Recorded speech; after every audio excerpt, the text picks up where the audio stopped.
is the WrestleBread Podcast, bringing you the latest news, recaps, and analysis of AEW and WWE. Get the unique perspective from a wrestling fan of over 25 years. Here's your host, Jaydee. What's going on, guys? This is Jaydee, and this is episode 80 of the WrestleBread Podcast. So we had a very good Halloween Havoc from NXT on Wednesday. We also had a very interesting AEW Dynamite episode. I also asked people on Twitter and Instagram to give me some suggestions of some matches to review from past Halloween Havoc pay-per-view events back in WCW days. Now, a lot of these matches I did watch for the first time. I was a complete WWE fan back in the day. I did catch a little bit of Nitro, but not enough to consistently watch it every single week. I started to tune into it once there was the Monday Night Wars and we had NWO started to come in. That's when I kind of peeked at WCW from time to time, but a lot of these matches I never saw. So watching them for the first time, I really got an appreciation for WCW programming a little later.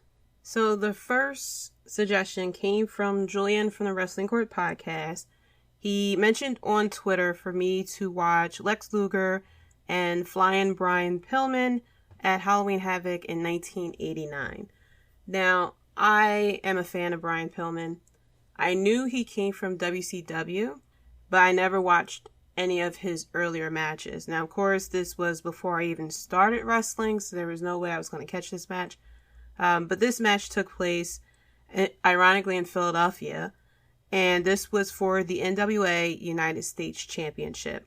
Lex Luger was the champion, and he put out an open challenge for anyone to face him, and Flying Brian answered. And Lex decided to come up with excuses as to why he wouldn't face him, and then Brian called him out on it. And so this led to a match at the Halloween Havoc in 1989. Now, this match lasted for almost 17 minutes. This was a pretty good match. Now, back then, it's just very interesting watching, wrestling back in the 80s and even the early 90s. A lot of moves that we consider just regular basic moves were big back then. So it was, drop kicks, and it was pile drivers and DDTs, of course, from Jake the Snake. And so watching this match, it was just very interesting because Brian Pillman was a high flyer back then, but he wasn't the type of high flyer that we would consider now. He did a lot of springboard moves. He did moves off the top rope. He did very good drop kicks, things like that.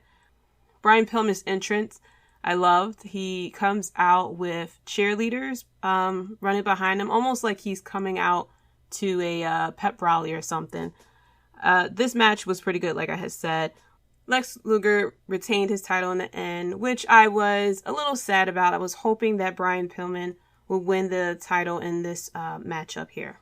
Unfortunately, Brian would never win the NWA United States Championship, but he would go on to get the WCW and NWA World Tag Team Championship and the NWA United States Tag Team Championship, and he would win the WCW Light Heavyweight Championship.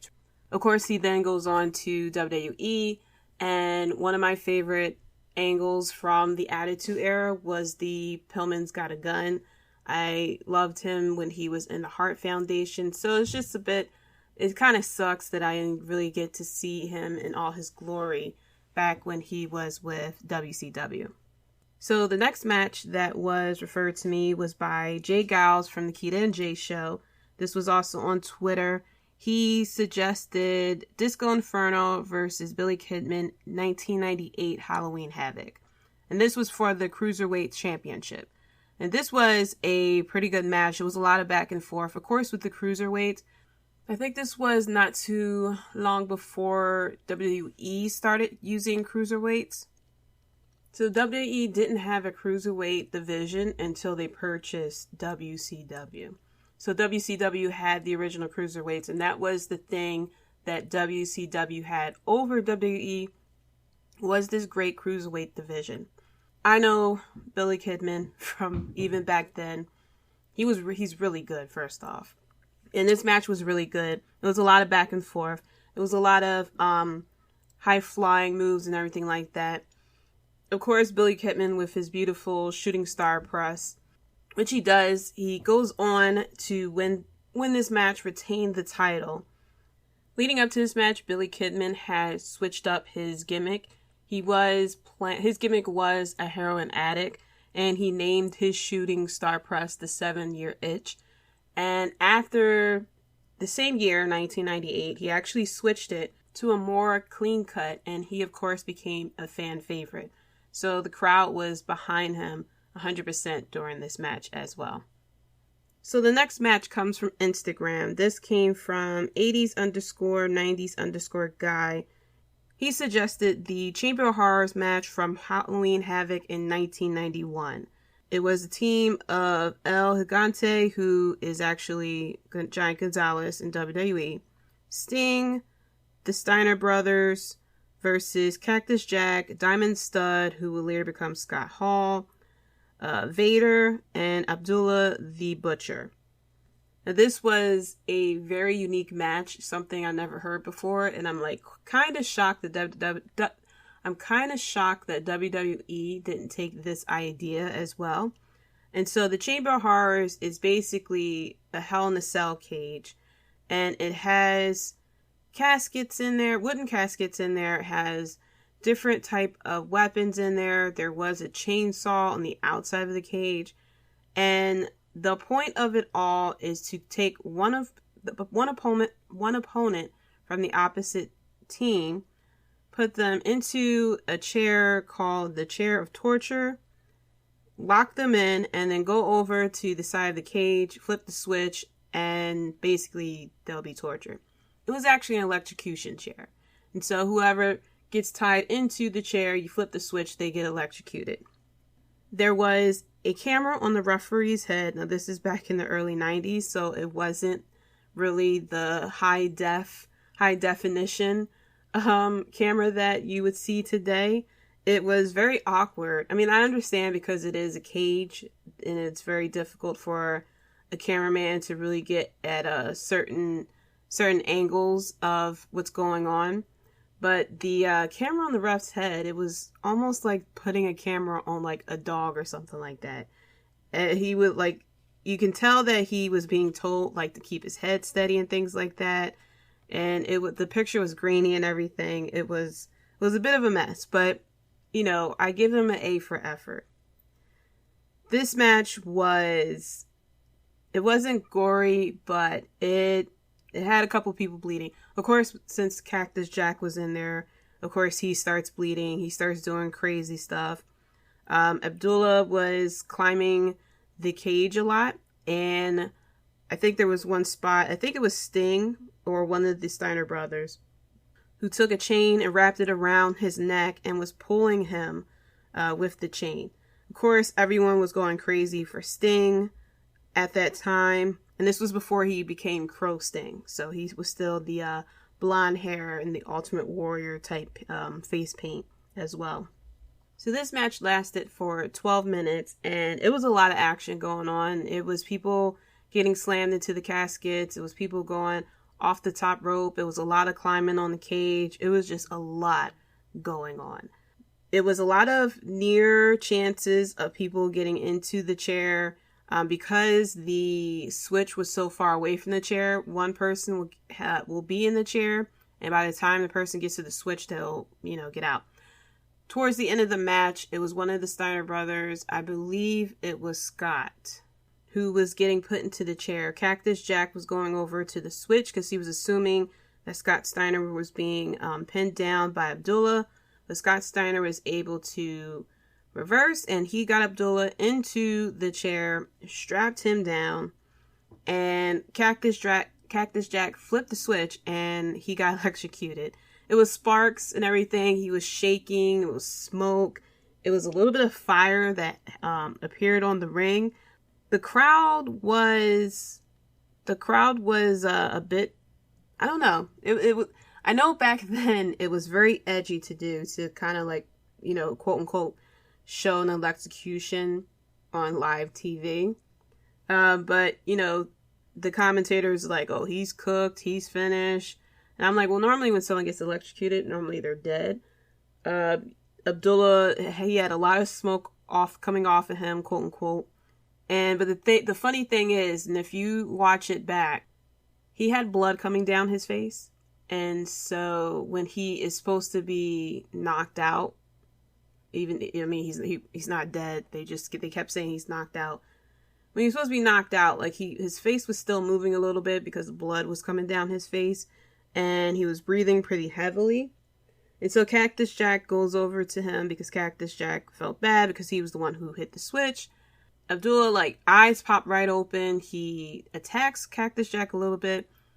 And for some reason, like, in the early stages of the match, it was like 8 dudes in white coats. I guess they were supposed to be the paramedics. They had a stretcher. They walk up probably about like 10 to 20 feet away from the ring, and they all got down on one knee, which I get, but if you had Abdullah, who is the one who got electrocuted, that little thin ass stretcher they had really wasn't going to do it. They attacked the people who were security, stuff like that, who's ringside, and they attacked the paramedics as well. Of course, when it was announced that Sting had won the match, of course the crowd went crazy.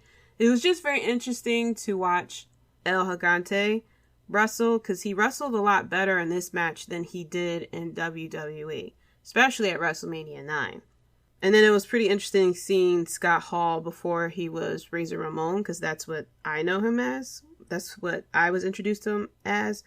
And then when I first started watching wrestling, I believe the Steiner brothers were just coming over. It's a little bit fuzzy for me. But overall, this was an entertaining match, I have to say. It wasn't like, you know, complete horror movie type of situation, but it was definitely entertaining. So these last 3 matches all come from my guys over at Powerbomb Jitsu. This was all suggested on Twitter. So the first match is Vader versus Cactus Jack. This is a spin the wheel, make a deal. This was from Halloween Havoc back in 1993. Oh, back then, Vader was Big Van Vader, and he was the WCW World Heavyweight Champion at that time, but this was a non-title match. So earlier in the pay-per-view, Vader had spun the wheel, and the match that was selected was the Texas Death Match, which is basically a last man standing match. The thing is, once you pin your opponent, they have, it's like a 10-second rest. And then afterwards, the person has 10 seconds to get up. If they don't get up after those 10 seconds, then the match is over. Harley Race was the manager of Big Van Vader at this time, and he came out, was it this one? Oh no, I think it was the Chamber of Horrors. He came out with the mask that spews out the smoke. He didn't wear it for this one, if I remember correctly. This match, first of all, it started outside of the ring. I was just confused by getting the pins, if it didn't really mean anything. Like, I understand it's a rest period. It was kind of pointless. They should have just basically had the rules of a normal last man standing match, because if you get pinned, that's 3 seconds, and then the rest period of 10 seconds, and then they got 10 seconds to get up, which is like 23 seconds. Now, this is back in the early 90s, where a lot of things that were being done were not done very safely. Of course, you know, there were headshots, chair shots. Vader and Cactus Jack were both bleeding. Cactus Jack got a first pin pretty quickly. He clotheslined Vader, but Vader was able to get back to his feet. It was a lot of action going back and forth, and both men were able to get back on their feet. Cactus Jack had a lot of offense. starting out, and Vader was still able to get back onto his feet. Harley Race, of course, was, interfering into the match. Vader, he got, I think it was a DDT or something like that, onto a chair, and he got hit with a chair too. And so he was in danger of losing the match. Harley Race had a stun gun, or a taser. It was a stun gun, and he used it on Mick Foley. Vader then, I forgot what move Vader did after Cactus Jack got stunned, but Vader was able to make it up to his feet, and of course Cactus Jack wasn't able to, and so Vader won the match. This was a very unique matchup, I have to say. One thing I give to WCW is these unique matches and the sets. Now, I remember seeing the sets for Halloween Havoc. I don't know which Halloween Havoc I saw. Back then, I had what was called the chip with cable, so I was able to get all the pay-per-views. And I remember seeing a Halloween Havoc set, but I don't know which one it was, and I didn't even really watch the whole pay-per-view, so I can't even tell you. And I remember Bash on the Beach, but the sets of these Halloween Havocs were over the top. So I was kind of hoping that NXT would kind of do the same. They kind of live up, the crazy sets that WCW had. But, I really shouldn't expect much because they are pretty much without fans. And it was with the Thunderdome, the virtual fans and everything. So I didn't really expect too much. So the next match suggested to me was Chris Jericho versus Raven. This is Halloween Havoc 1998 for the World Television title. This match was pretty short. It was only for about 7 minutes. Raven comes out. Apparently he wasn't told who he was facing beforehand or that he even had a match on the pay-per-view. So he was upset. He felt as though there were the forces were working against Raven, and he had walked out. Jericho was in the ring at this time. Chris Jericho picks up the mic, and he, of course, he was straight up Chris Jericho at this point. Very cocky, talked about himself in third person, said that he really didn't feel like wrestling either, but, the Jerichoholics paid to see him, and they want him to put on a wrestling match, and he was like, of course, I would love to wrestle a legend like you. Of course, he was being sarcastic as all hell. Started talking crap to Raven, and then Raven gets into the ring. Chris Jericho was very dominant at first. He was hitting Raven with his own jacket. There was a lot of back and forth afterwards. Chris Jericho got catapulted into an exposed turnbuckle. Chris Jericho was able to get the lion taper on twice. The first time, Raven was able to scoot to the ropes pretty quickly. The second time, however, Raven tapped very quickly, and so Jericho retained his title. And then he would go on to wrestle for many years in a lot of promotions. I think he wrestled in every major promotion, because he was in WCW, WWE, AEW, New Japan, ECW. Crazy. Kudos to him. And then the last match, the most requested match from a lot of people on Instagram and from Twitter. But the first ones to suggest this match to me was the guys from Powerbomb Jitsu. And this was Eddie Guerrero versus Rey Mysterio for the Cruiserweight Championship. This was Halloween Havoc in 1997, which a lot of people say is one of the best matches with WCW, one of the best matches in wrestling, one of the best cruiserweight matches. And so I watched this for the first time. To be 100% honest, I watched this match for the first time. I knew that both men came from WCW, but I never watched them in WCW. This match lasted for almost 14 minutes, and I can see why this match was so good. Now, I kind of screwed myself over. I watched this match before I watched the Disco Inferno and the Billy Kidman match.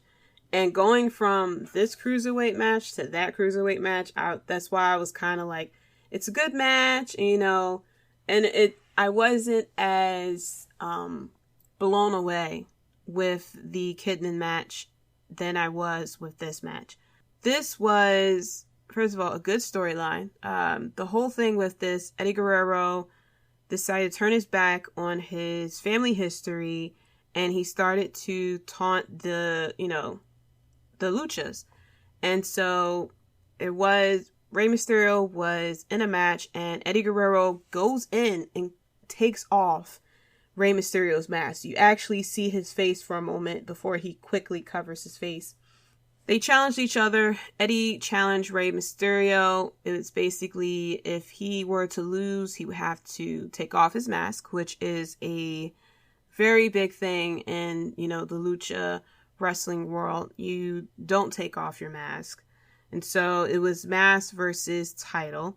The crowd was into this match. It was a lot of Eddie sucks chants going on. It was so weird because both men were very small back then because they were pretty young. I don't know, Rey Mysterio, seeing Rey Mysterio now and then see Rey Mysterio the way he was back in this time, it was like Rey Mysterio was like 12 years old or something like that. It was pretty interesting. But this match was amazing. The story that, Eddie ripping off Rey Mysterio's mask, and it was a lot of back and forth, and it was some excellent moves done by Rey Mysterio. Rey Mysterio doing a springboard backflip into a DDT. He did like this, it wasn't really a crossbody, but he jumped from the turnbuckle over the post into the corner by the ringside. Eddie Guerrero tried to do a razor's edge off the top rope. Rey Mysterio turned it into a hurricanrana to get the win. And so Rey Mysterio wins the title. He, of course, in tears. He was talking to the camera, and then Eddie Guerrero attacks him from behind. And this was an amazing match. Watching this match, I felt bad because, in all honesty, like I always said, I was a straight up WWE fan. I would see a little bit of WCW, but I didn't consistently watch WCW because I was such a WWE fan. If we're going into today's quote unquote Wednesday Night Wars, I would have never watched AEW. I would know AEW, I would know people in AEW, but I would never watch AEW because I would be such a WWE fan, and I would find, things in fault for, pretty much how it is today. That's how I was back then. But there was no social media or anything like that, so there was nobody to really talk bad to.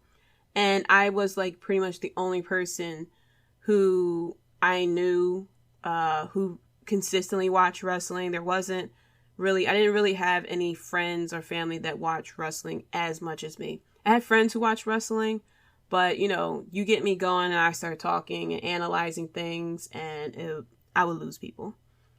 But the thing is, had I had seen this match, I probably would have started watching WCW consistently because I liked the Cruiserweight division in WWE. And a lot of the Cruiserweights in WWE came from WCW. And WCW was the birthplace of, the Cruiserweight division. And seeing, Lex Luger and Brian Pillman, and I knew Stone Cold Steve Austin came from WCW as Stunning Steve Austin, and that, Jericho came from there. There was a lot of people who came from WCW that would go on to WWE who I had liked.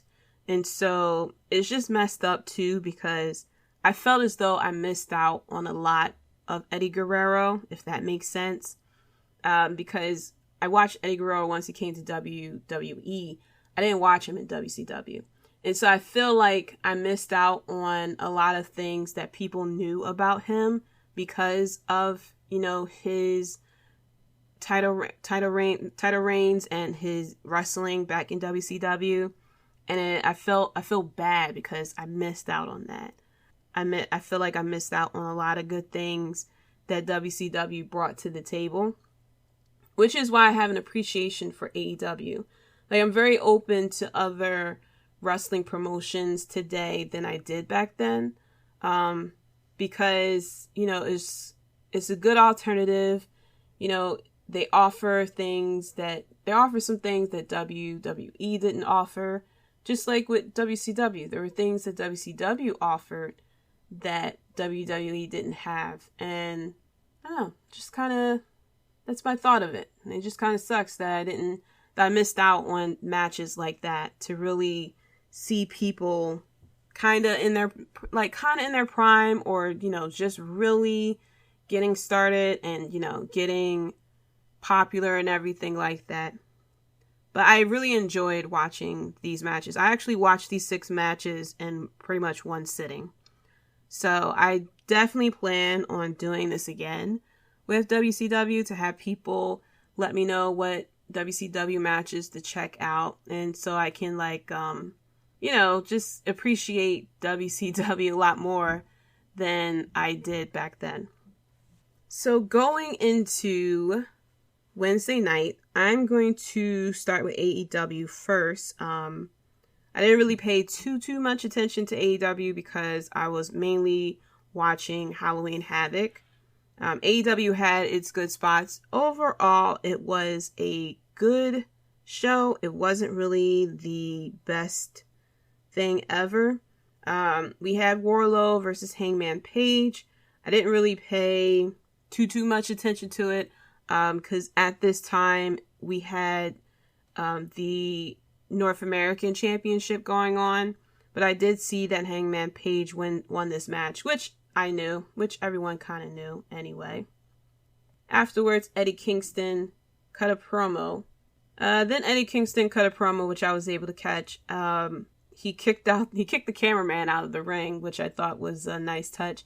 I don't recall seeing someone kick a cameraman out of the ring because they didn't do anything to earn that respect. He mentioned how, of course, he was never eliminated from that Casino Battle Royale. And he went to challenge Matt Sydal, which, of course, he won. Just hyping up his match at Full Gear versus Jon Moxley. A part of me wants Eddie Kingston to win, just so we can get a lot more, you know, the promos and everything, because he's really good on the mic.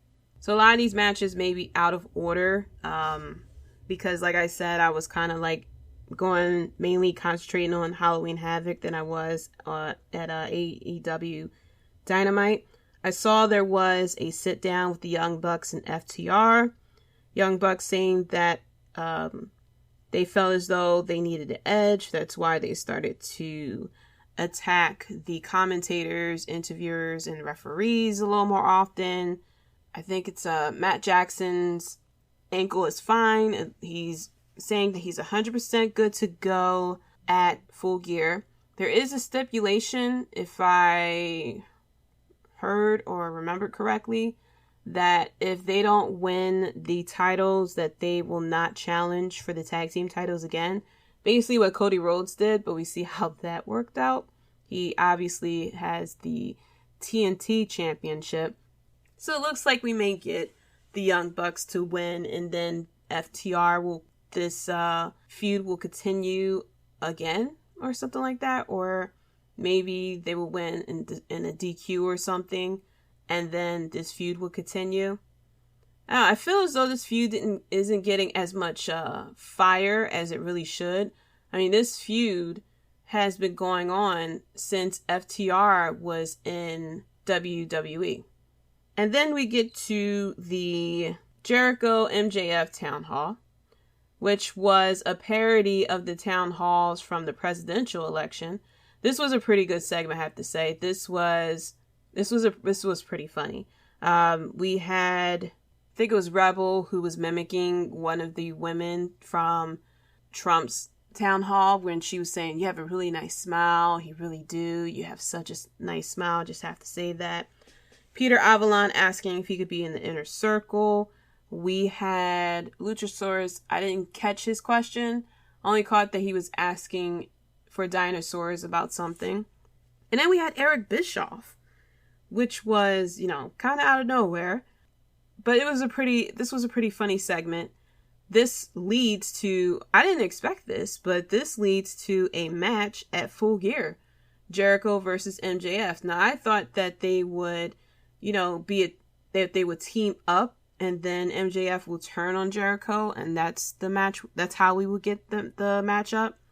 But we're going backwards. We are starting out with MJF versus Chris Jericho at Full Gear. And then if MJF wins, he will be part of the Inner Circle. And I don't think there is a stipulation for if Jericho were to win, but it looks like this only on if MJF wins. And then Ortiz gets into MJF's face and says, "Oh, don't worry. Next week, Sammy and I will go against you and Warlow." So I may have missed if there was something wrong with Santana or something like that for Ortiz to be teaming up with Sammy. Or maybe Santana is just kind of in the middle and it's Sammy and Ortiz who really do not like MJF. I'm not quite sure. So after that, we get the Cody Rhodes versus Orange Cassidy. This was a lumberjack match. I was kind of in and out of this as well. I forgot which match was going on at this time. But of course, Cody Rhodes ended up retaining. The Lucha Jacks ended up fighting each other. I saw John Silver interfered, but I'm not surprised that Cody Rhodes won the match.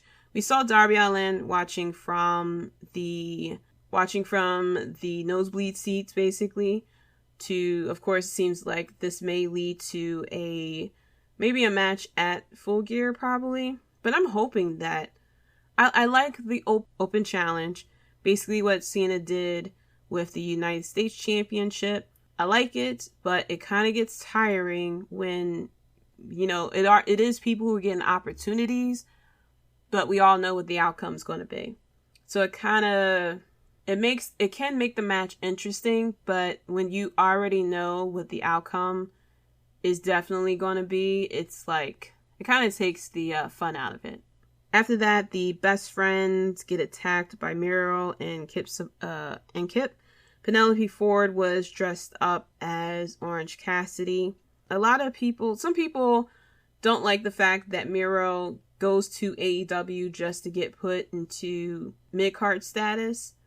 I don't really see Miro right now, like, getting shot up to World Championship. It's too many people going after the World Championship right now. I don't know. It seems like this is something that he wants because he plays video games, as we all know from Twitch. Him and Kip seemed to be cool before Miro came to AEW or when he came to AEW. So I don't know if this is, Miro's idea for the booking and things like that. But no, he is definitely far from the Russian brute that we all knew him as. The Bulgarian brute, I should say, that we all know him as.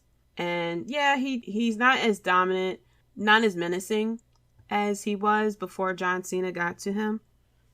But I'll give it time, He is getting into AEW. Maybe he doesn't want to get shot up to the top very quickly because we see what's going on with that. I mean, Lance Archer got shot up to the top quickly. Brian Cage got shot up to the top quickly. And so I'd rather it be someone start out mid-card and then work their way up and, to get that title shot versus someone immediately get the title shot and then they go downhill. I mean, look at Keith Lee. Keith Lee was basically in the title picture and then, that's that. And then we get the NWA title, Serena D versus Layla Hirsch, I think her name is. I didn't pay attention to this match at all, I have to say. Didn't pay attention to this match at all. I think Serena retains the title, but I didn't pay attention to this.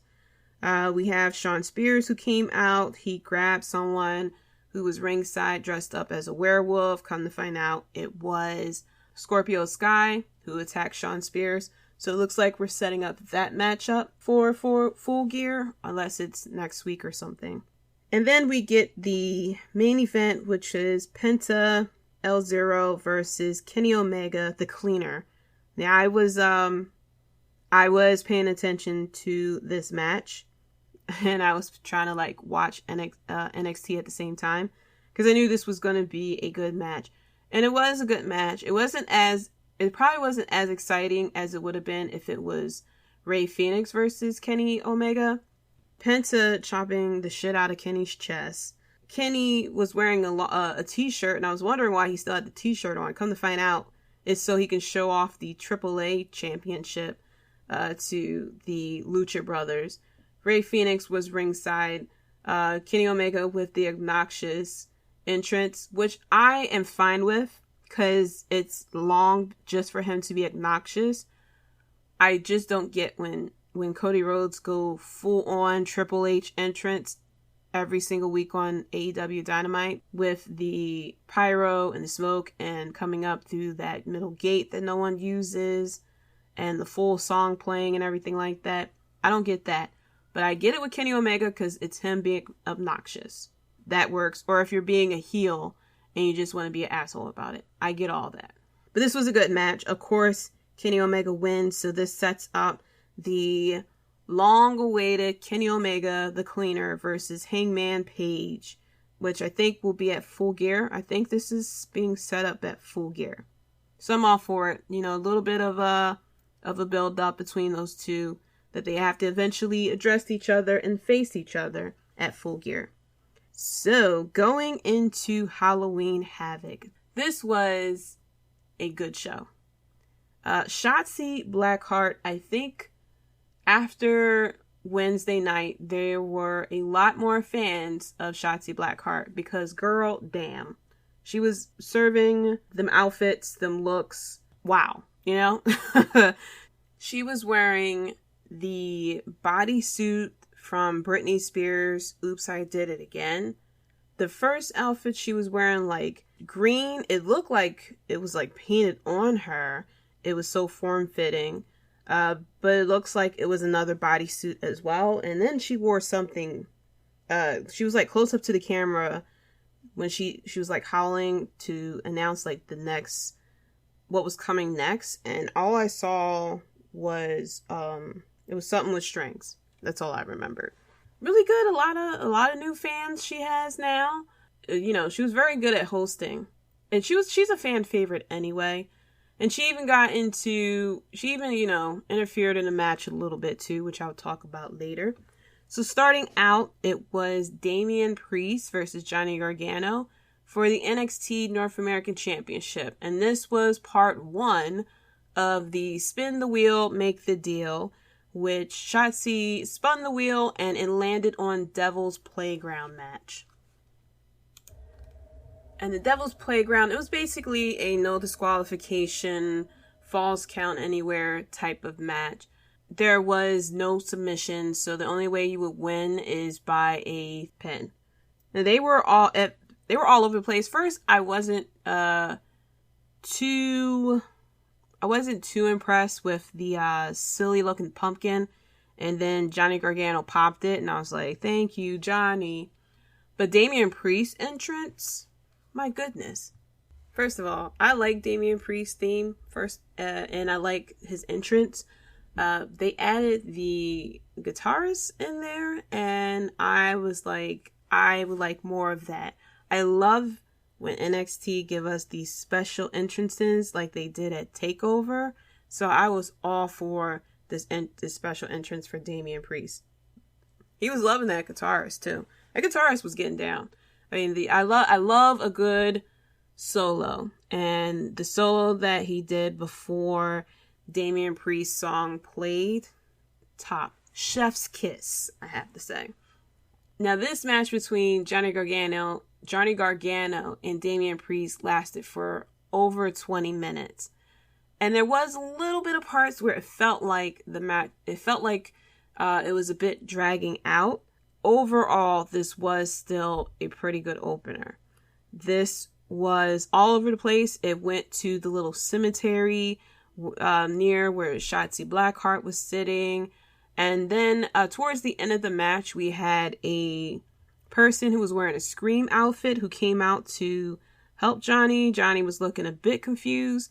And then the commentator saying it looks like he's seen a ghost, which I was like, okay, because they're wearing ghost face, basically. No idea who this person was. Johnny Gargano had grabbed one of the tombstones from the cemetery and hit Damian Priest in the back with it. Johnny Gargano climbed. Damian Priest also fell off the platform with that hit. Johnny Gargano gets down, goes for the cover, 1, 2, 3, and we have a new North American champion, which I kind of figured. My prediction was that Johnny Gargano would win this match, just to, start the era of Johnny Gargano. So after that, we have Pat McAfee, who comes out with the new tag team champions, and he goes off. First of all, Pat McAfee is so good on the mic. Had you told me when that motherfucker was the kicker of the Colts that he would be such a good asshole type of heel in wrestling, I would never believe you. But he is really good on the mic as a heel. And so it seems like he is forming a bit of a stable maybe against the Undisputed Era. He did start talking about how he was the person behind the attacks on the Undisputed Era. Started out with Ridge Holland. Ridge Holland was the one who took out Adam Cole, paid him with a Mercedes. He was going to pay Ridge Holland cash. He said he don't want cash, he needs a car. And he said, well, what kind of car do you need, big boy? And it was a Mercedes. And he mentioned how afterwards Ridge Holland gets hurt. And he said, I would normally ask for the Mercedes back, but, you can keep it, big boy. And then he turned to Larkin and Birch to ask them to finish out taking out the Undisputed Era. They said no. Of course, then they lost their number one contendership. Then they go back to Pat McAfee and they offered to do it. And of course, doing so leads to them getting their title shot, and then they eventually win the tag team championship. At this point, Kyle O'Reilly comes out and he isn't alone. It was Pete Dunne who comes back, and I was hyped for it because I was like, oh snap, we have Pete Dunne back, the Cruiserweight, and he is helping Kyle O'Reilly. And so he hands him a chair. They get into the ring. Before they do anything, Pete Dunne attacks Kyle O'Reilly, and which makes sense. I completely forgot that, yes, the Undisputed Era had issues with Pete Dunne for a while. Of course, with COVID and everything, you kind of forget things. Once he attacks Kyle, and I had to really think about it, I was like, oh yeah, this is the Undisputed Era coming back to haunt them. And so it's very interesting now because it seems like the Undisputed Era is baby faces now. I'm not quite sure. I don't know how this is going because this is the heels getting, what's coming to them, their karma. But because Pat McAfee is such a heel, he talked about the IWC, the Internet Wrestling Community again. I was cracking up at his promo. I thought it was hilarious. And so because we have Pat McAfee, it looks like the Undisputed Era are faces. And I think Pat McAfee is getting one more person. Of course, this is all going to set up the War Games match. Don't think that Pat McAfee wants to participate in this match, so maybe he is going to just be the mouthpiece of it all, which I'm all good and fine with. So after that, we have Cameron Grimes, who is on his way to the Haunted House of Terror location. He goes outside, he sees a white van, he sees, I forgot the name of the guy, he was dressed up like the butler from Addams Family. He looked just like him, but I think his name was Lurch or something like that. I think that was the name. My mind is blank. But then then the doors open, and we see Michael Haynes, in his regular get up with his fanny pack and everything. Cameron Grimes gets into the van, and he is off to the location for the Haunted House of Terror match. After that, we have Santos Escobar, who paid tribute to Rey Mysterio. He wore tights very similar to what Rey Mysterio wore at Halloween Havoc back in 1997, which I thought was a very cool tribute, seeing as though that Santos Escobar used to be a luchador. He went against Jake Atlas, which I thought would be a good match, but this ended up being a squash match. This match only lasted for 3 minutes.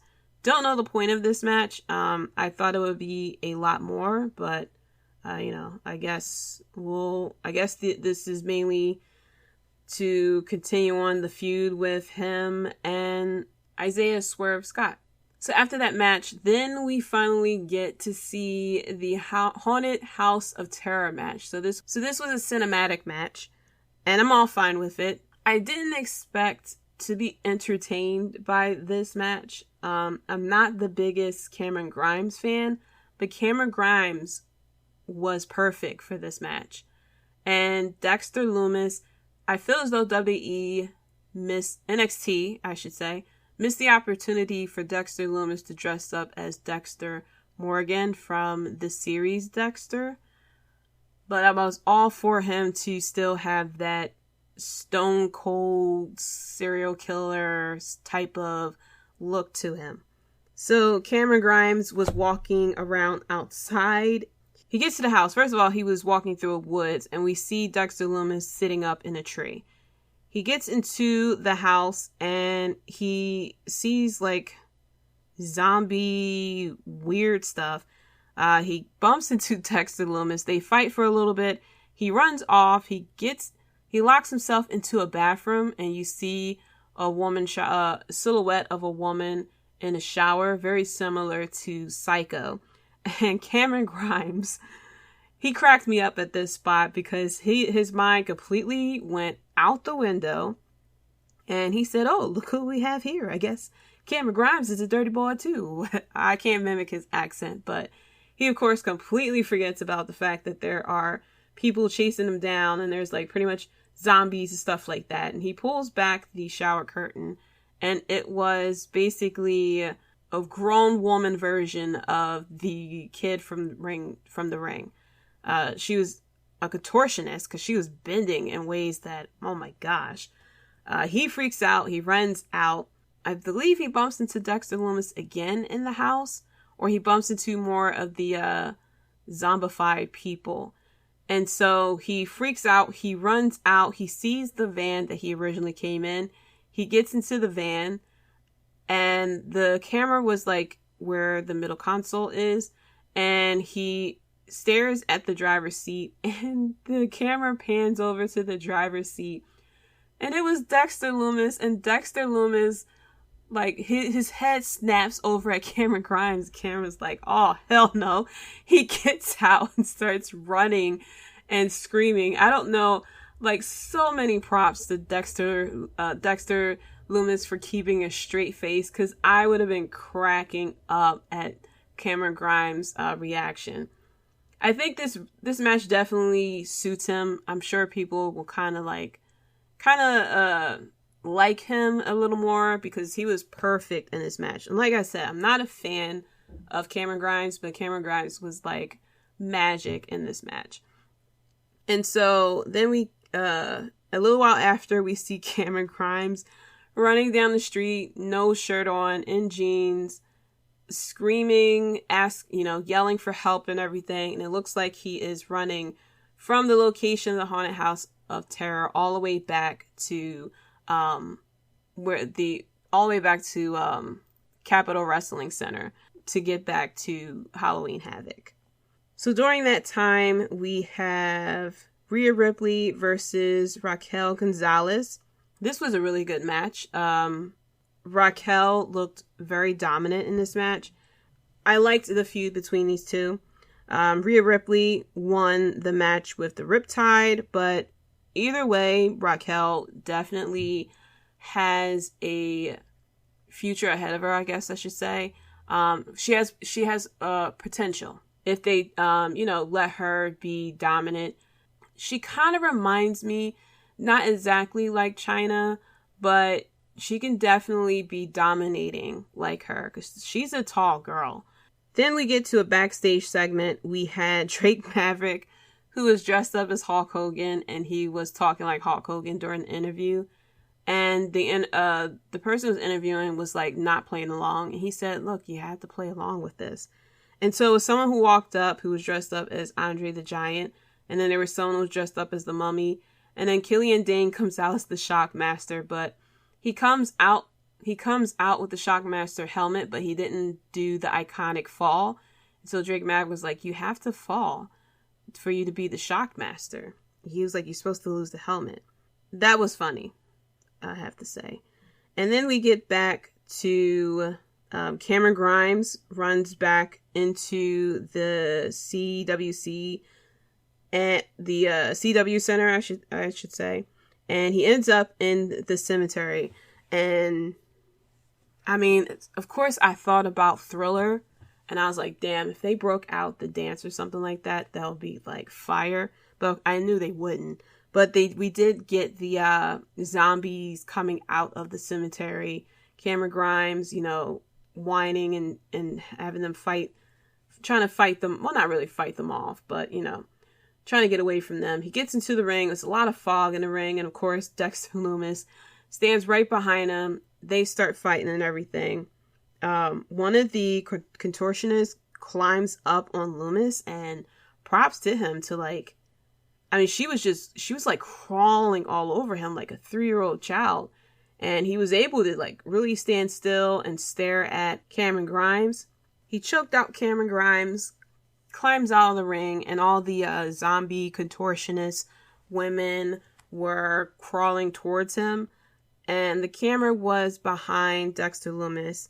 The lights go out in the ring as the zombie contortionists get closer to Cameron Grimes. And then Dexter Lumis, like, snaps his head and stares right into the camera. Like, just straight up serial killer movie type of stuff. After he turned his head to the camera, it said the end. I didn't like the music during the scenes at the house was a bit too much. But overall, it was entertaining. At some point during the show, we get a promo from Tommaso Ciampa. He mentioned how NXT is different. The feel and the look is different than what he knew. And he is obviously going to go after Velveteen Dream. Seems like we're going to get the edgier Tommaso Ciampa again. We're going to get this feud between him and Velveteen Dream. I don't know if he challenged Velveteen to a match next week or if this is going to continue on to War Games. I'm not 100% sure. So then we end Halloween Havoc with the matchup between Candice LeRae and Io Shirai. Shotzi Blackheart with the red Oops, I Did It Again bodysuit. We get the spin the wheel, make the deal part 2. She spins the wheel and we get TL scares. First of all, I heard Poppy introduce herself and I popped because I knew we were going to get the scary mass intro. I was a little disappointed that she didn't sing the full chorus where she actually sings before she gets into the rock part. And then the strobe lights were a little too much, so you really couldn't see Io Shirai when she was up at the entrance. I like that song, I really do. And it fits Io Shirai so well. Kudos to whoever thought of putting them two together. But this match was very good. Basically, it was a TLC match. It was weird things. It was, first, it was a, body parts that was attached to a table that creeped out Candice LeRae. Io Shirai took one of the arms and slapped her in the face with it.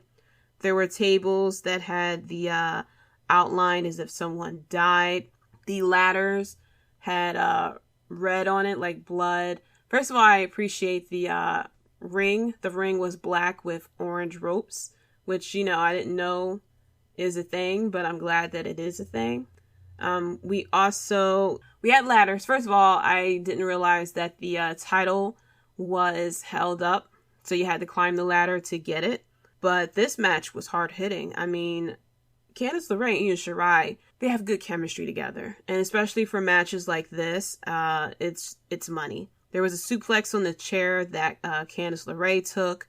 There was a spot where they fell onto the tables. Now, at this time, I was watching the Penta and Kenny Omega match, so I missed a few things. But we did have the mysterious masked person who tried to help out Candice LeRae like they did Johnny Gargano. And I think it's a woman. And if I remember correctly, there was someone who brought them a 72-inch or something like that, a big screen TV. And they mentioned some name, and I forgot the name that they mentioned. I think it was her that is trying to help them out, because it looked like a woman who tried to help her. But we got towards the end of the match. The masked person tried to help Candice LeRae up the ladder. Shotzi Blackheart gets into the ring. Shotzi Blackheart took out the masked person by slamming them onto the chairs.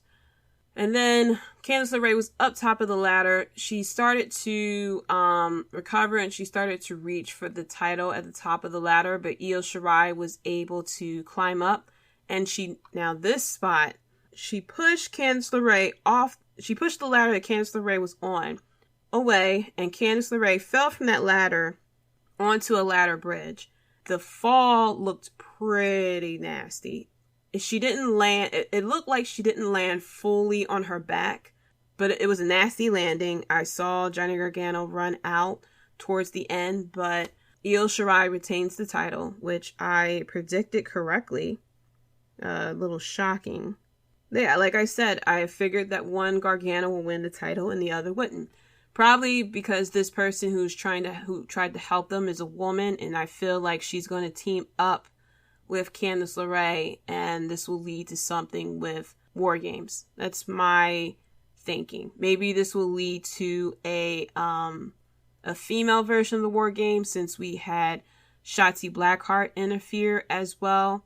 And maybe we'll have Dakota Kai and Amber Moon join this team as well. Who knows? But I'm all for it. I am all for it. But overall, this was a pretty good show. I think that I like it when AEW and NXT do these like a mini pay-per-view type of special. We had the Fyter Fest, we had Fight for the Fallen, we had the Great American Bash, we had Halloween Havoc. So I'm all for, both of these companies to give us something special versus, a regular show. Kind of forces them, put out a better show, up the ante a little bit, a little better competition between the two and everything. So that's it for the WrestleBread podcast. Thank you so much for listening. Shout out to Julian Rob Bass from the Wrestling Court Podcast and AlternativeMinds.com. Keita and Jay from the Keita and Jay Show. Chris from We Talk Next Podcast, which is featured on the Keita and Jay Show. Chris normally puts out articles with picks for football, for the NFL. I was asked to do picks for Week 8, so be sure to check that out. You can find him on Twitter at MoneymakerChris, and you'll see the article with his picks and along with my picks as well. Shout out to Nando and Larry from Half K Podcast, Devin and Hafiz from Clark Street Wrestling Podcast, and my boys over at Powerbomb Jitsu. So coming up next week, it will be a recap of SmackDown and Raw. We're going to see the fallout of the feud between Roman Reigns, the tribal chief, Roman Reigns and the Usos. And we're also going to get more of the twisted union between The Fiend and Alexa Bliss, who has been killing it in her role. Now, I mentioned that I was putting out a YouTube video recapping the 30 Days of Dead Man, and it hasn't been really a good week for me as far as editing.